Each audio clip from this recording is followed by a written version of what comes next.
Alhamdulillah, alhamdulillahilladzi hadana lihada wa ma kunna linahtadiya laula an hadana Allah.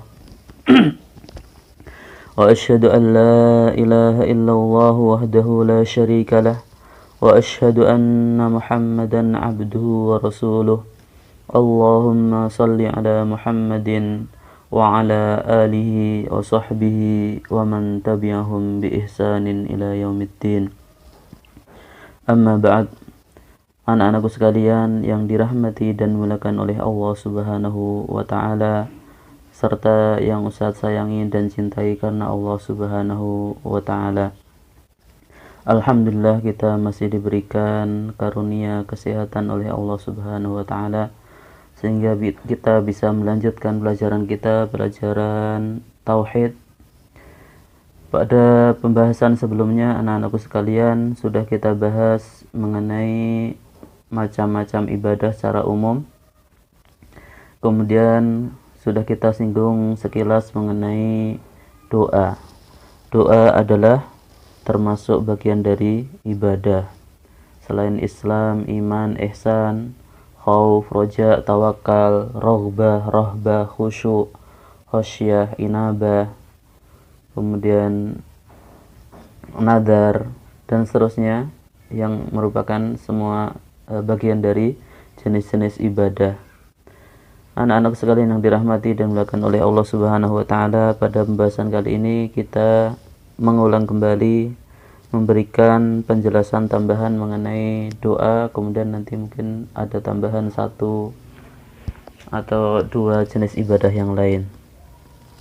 Anak-anakku sekalian yang dirahmati dan dimuliakan oleh Allah Subhanahu wa taala, mengapa doa dinamakan ibadah? Mengapa doa dinamakan ibadah?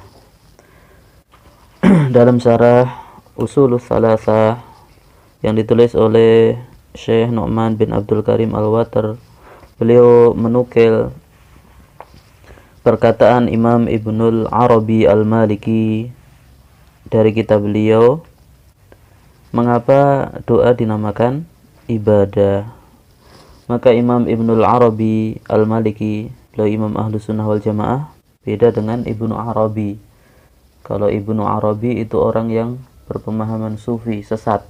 Adapun Imam Ibnul Arabi, ada alif lamnya, maka beliau adalah Imam Ahlus Sunnah wal Jamaah. Beliau menjelaskan mengapa doa dinamakan ibadah.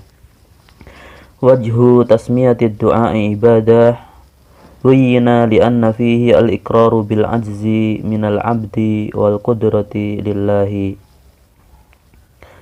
Dari sisi mana doa dinamakan ibadah? Beliau menjelaskan penamaan doa dengan ibadah atau doa itu merupakan ibadah. Karena apa? Karena di dalam doa itu ada pengakuan dari seorang hamba tentang kelemahannya. Karena dengan doa, dia berdoa kepada Allah, dia mengakui kelemahan dia, maka dia meminta kepada Allah Subhanahu wa taala.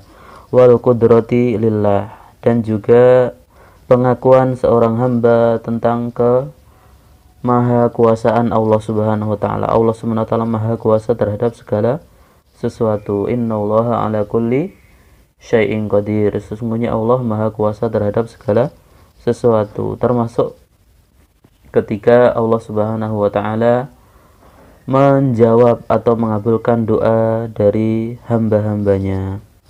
Maka dalam doa ini, kenapa doa dinamakan ibadah? Karena apa? Di situ dalam doa itu ada pengakuan seorang hamba tentang kelemahan dirinya sehingga dia meminta kepada Allah, dan juga pengakuan dia terhadap maha kuasanya Allah Subhanahu wa ta'ala. Wa dzalika ghayatud dzulli wal khudu'i, dan doa ini merupakan puncak perendahan diri seseorang dan ketundukan seseorang kepada Allah Subhanahu wa ta'ala. Bahkan dalam doa kita disunahkan untuk apa? Merengek-rengek dalam doa. Merengek-rengek dalam doa. Ini menunjukkan betul-betul hamba itu ya hamba, budaknya Allah Subhanahu wa taala. Kita seorang hamba, hambanya Allah Subhanahu wa taala. Kita beribadah kepada Allah dan termasuk ibadah kita berdoa kepada Allah Subhanahu wa taala. Dan ketika seorang berdoa meminta kepada Allah, meminta kepada Allah itu bukan sebuah kekurangan. Beda dengan ketika kita berdoa atau kita meminta kepada orang lain, kepada manusia. Di sini beliau menjelaskan wa kullu su'alin mungkisatun illa su'alil khaliqi subhanahu. Segala bentuk permintaan itu merupakan kekurangan kecuali permintaan atau permintaan kepada Allah Subhanahu wa taala, permohonan kepada Allah Subhanahu wa taala, memohon kepada Al-Khaliq, memohon kepada pencipta yaitu Allah Subhanahu wa taala.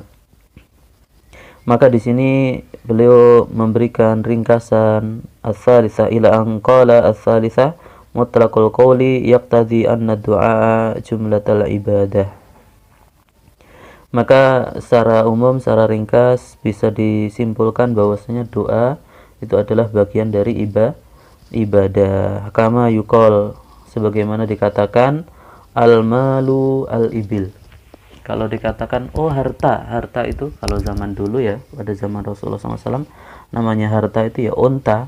Itu kalau sekarang mungkin harta berarti mobil mewah atau rumah megah atau yang lainnya. Wan nasu al ulama, yang dinamakan manusia itu ya ulama. Kalau bukan ulama nggak dianggap manusia, hanya sekedar jasad hidup yang dianggap bangkai karena tidak ada ibadah yang dia lakukan. Maka selain ulama maka tidak teranggap manusia yang baik atau yang sempurna. Maka kalau harta al-ibil kata Syekh di sini. Wan nasu al ulama, dan manusia kalau ini manusia, namanya manusia berarti ulama. Wa yasihhu hadza fihi min wajhaini, maka juga sama dikatakan doa adalah ibadah. Maka boleh dikatakan doa merupakan ibadah min wajhaini, dari dua sisi. Ahaduhuma, yang pertama, anna kulla ta'atin su'alun li'annaha li talabil iwadhi, karena segala bentuk ketaatan itu merupakan soal, merupakan permintaan atau permohonan. Segala bentuk ketaatan kita kepada Allah itu sendiri bisa dikatakan permintaan atau permohonan atau disebut doa.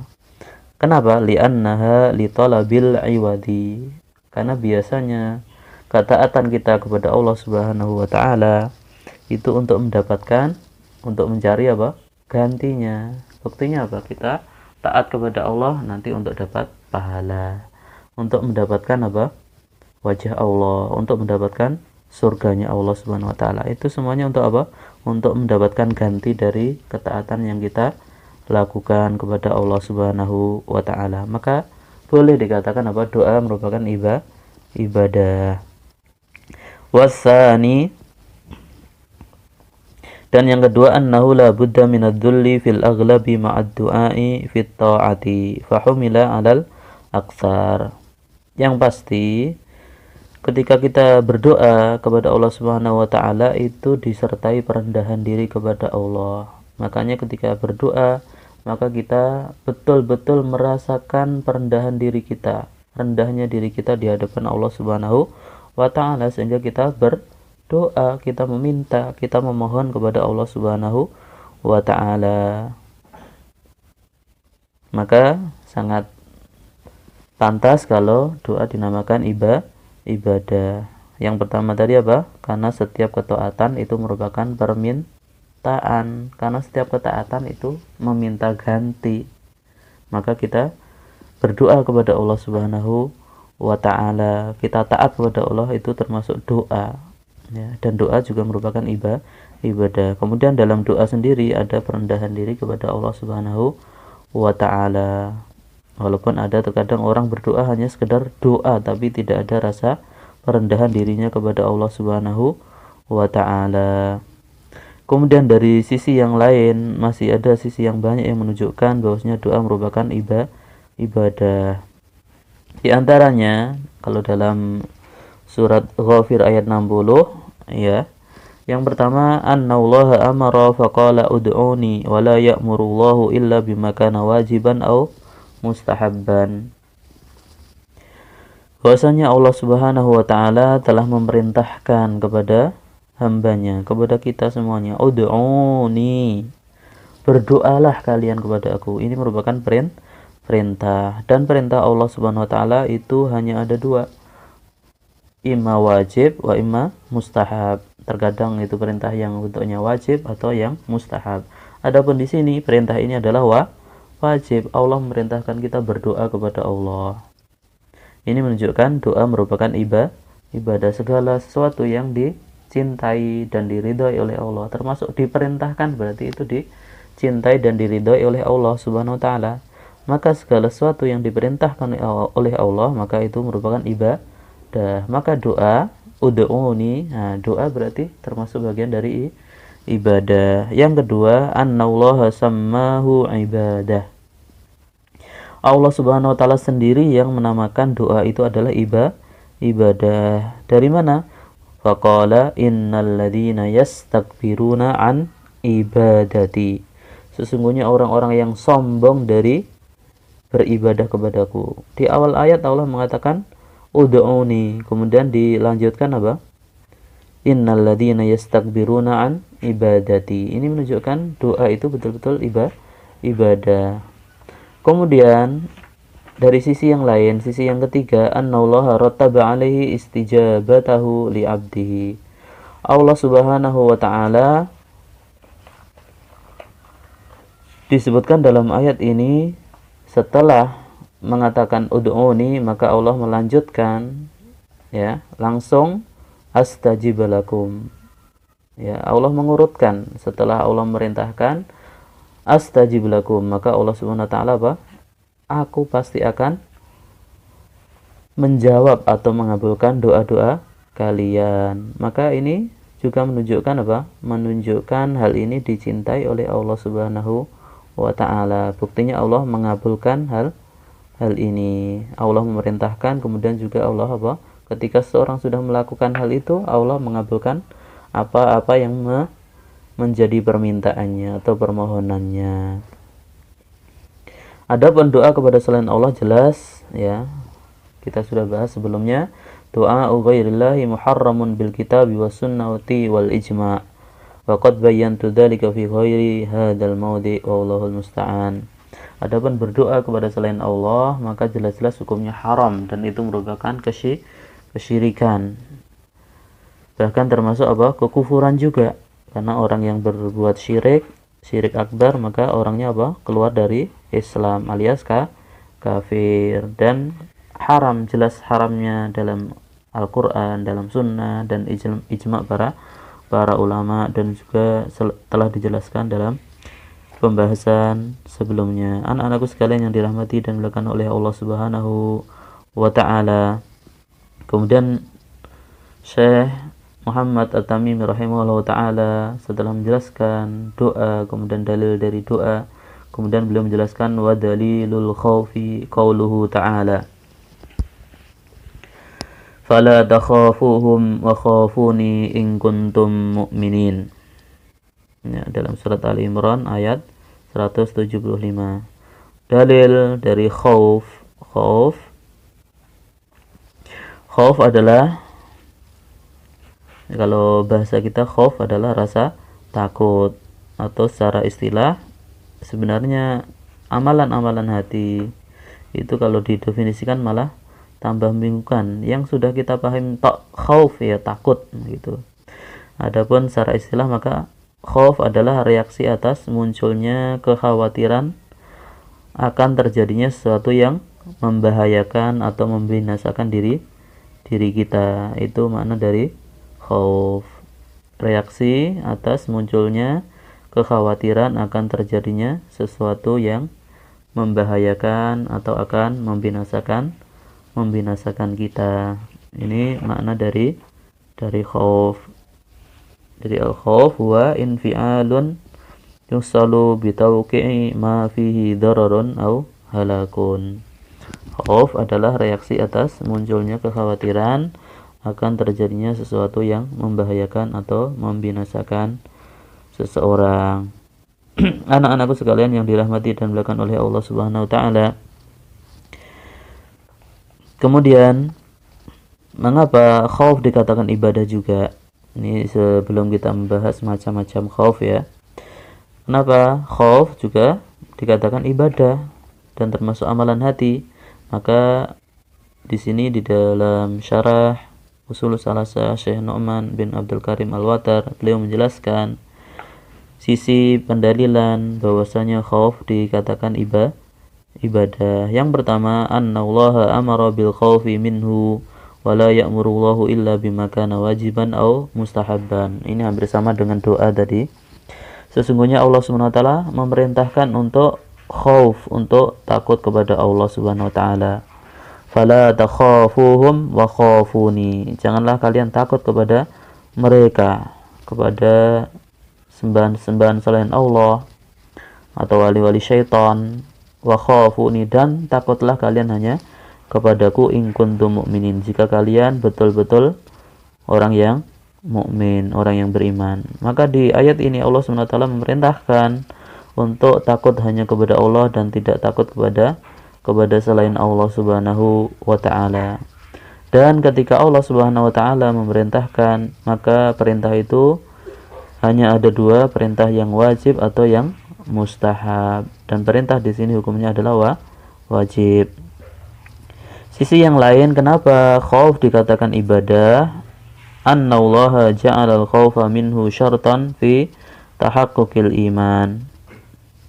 Allah Subhanahu wa taala menjadikan rasa takut seseorang kepada Allah itu merupakan syarat ya, syarat terrealisasinya keimanan. In kuntum mukminin, jika kalian betul-betul beriman, maka takutlah kalian kepada Allah saja, jangan takut kepada selain Allah.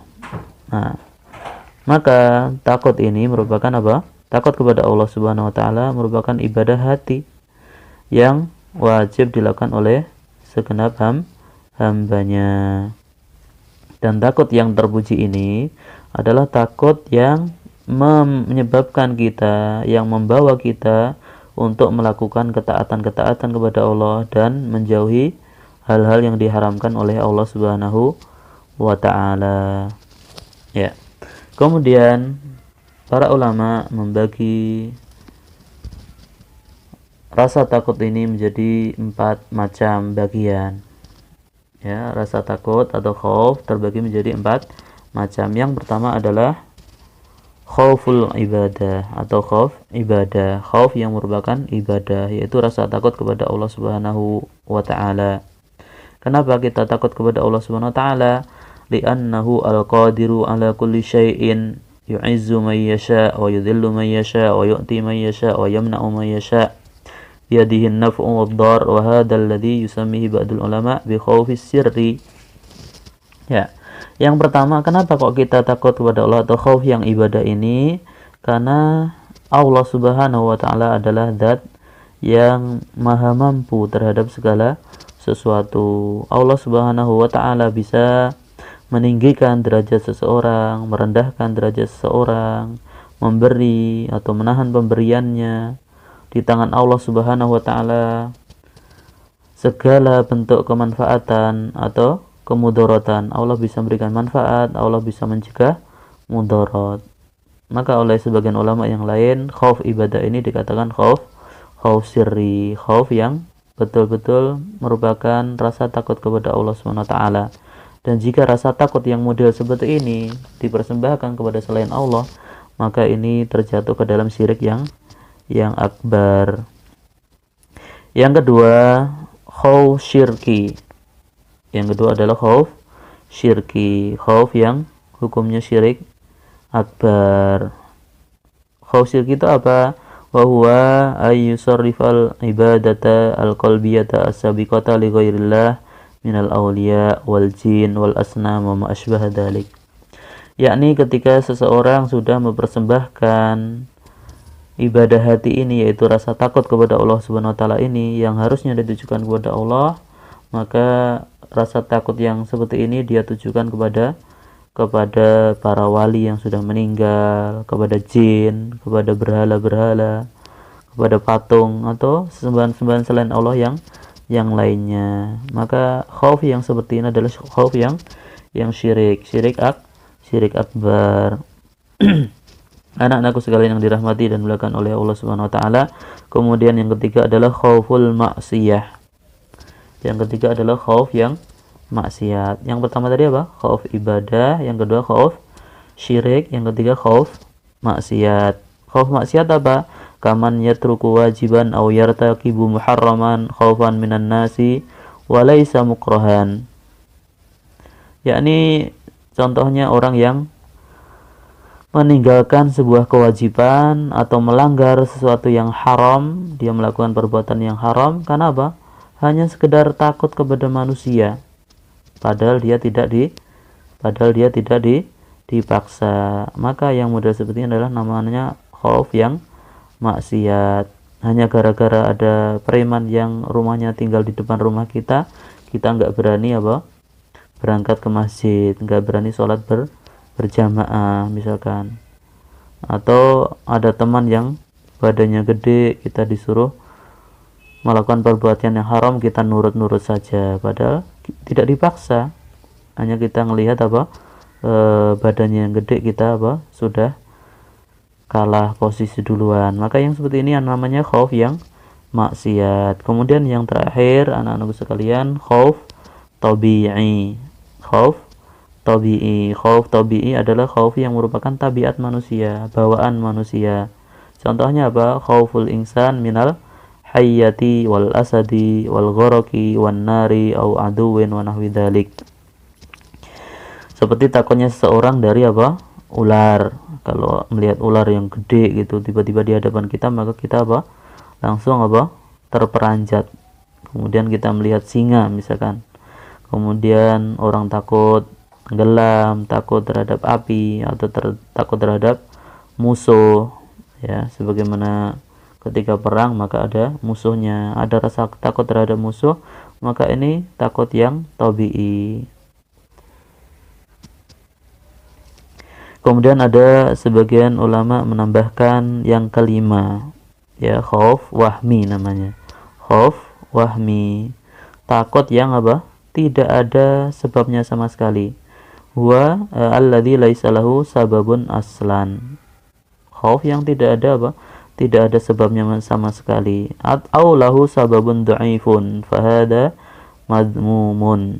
Atau ada sebab tapi sebabnya sebab yang seharusnya tidak menyebabkan seseorang takut. Misalkan jalan malam-malam tiba-tiba ada suara kresek, langsung ketakutan. Ternyata ada kresek yang ketabrak sama cicak misalkan.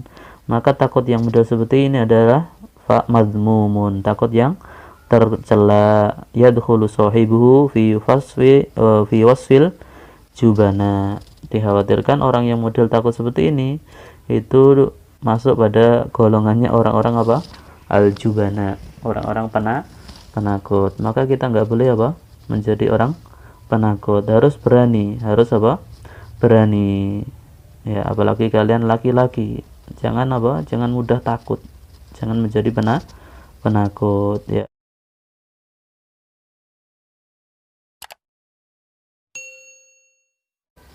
Mungkin sampai sini saja yang bisa kita sampaikan pada pertemuan kali ini, mudah-mudahan bermanfaat bagi kita semuanya. Kita tutup. Subhanakallahumma wa bihamdika asyhadu an la ilaha illa anta astaghfiruka wa atubu ilaik.